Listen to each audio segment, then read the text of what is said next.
Do not forsake the assembling of yourselves together, as is the manner of some, but exhorting one another. Hebrews 10 verse 25. Last year, many souls were found more in clubhouses, bars, and night scenes than in the house of God.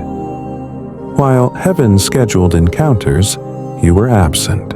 While angels were deployed on assignment for you, you were not at your rightful place. Not because God failed, but because position matters in the Spirit. Destiny answers to location, and many missed divine moments simply because they chose pleasure over presence. You've partied for long, it's okay. Grace is still calling.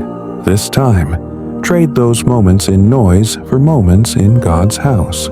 Trade temporary excitement for eternal encounters. There are blessings that only answer in His presence, instructions that only come in His house, and help that only appears when you are rightly positioned. Don't let another season pass you. Buy, return, reposition, be found where heaven expects you. Rightful Place on Become the Sermon.